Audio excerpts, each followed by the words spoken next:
we're part of this young Afghan American entrepreneurship that has really, it's a very big growing community around the world in Virginia, and their respective and all their, from their side, they're completely and utter, they're, most of the friends and family members I know who have any investment there are completely crying, and they're devastated at this moment because they say, what did I do this all for? It's been complete chaos. And yes, we're receiving, I'm not just receiving questions, I receive threats on my family's life, on other things in perspective. Hey, if I see you somewhere on the street, you know, we're going to have a serious problem. I have people coming and they think they do not understand who my father is or who the background of the situation is as well.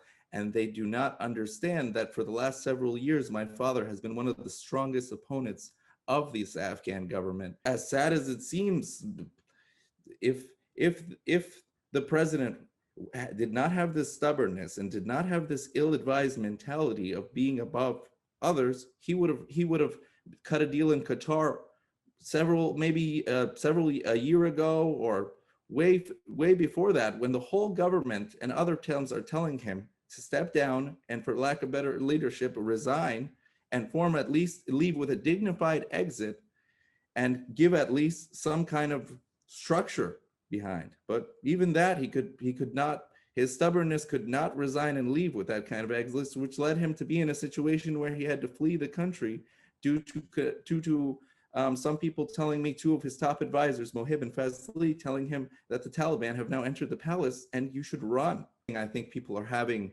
struggle and issue with is trying to define this group, because we can't really do it at the moment. I can't tell you that, you know, this is going to happen and this group's mentality is specifically this way, because they are not demonstrating that the last order that they've been demonstrating over the last 20 years. I mean, if this was 20 years ago, that same group, they would have had the heads of the military and the heads of every former government door-to-door official. You know, Bush launched the war in Afghanistan after 9/11. Obama said there's no more war in Afghanistan. Trump wanted to pull the troops. Biden pulled the troops out. Do you think perhaps there's a disconnect? You know, presidencies keep changing and it's creating this, you know, missing piece in Afghanistan where there's no consistent rule and help and flow. What do you think? Well, the Biden administration's other biggest stain on their history will be Afghanistan. There's no doubt about that. Their timely exit was not a timely exit at all. They have left in the peak fighting season of the Taliban. They've left several U.S. bases to the Afghan government in the middle of the night without even leaving as far as a note to the Afghan government. And then they expect the Afghan government to go and fight a war? Like, if you could give us a snapshot into what Afghanistan looked like then and, you know, what's going on now.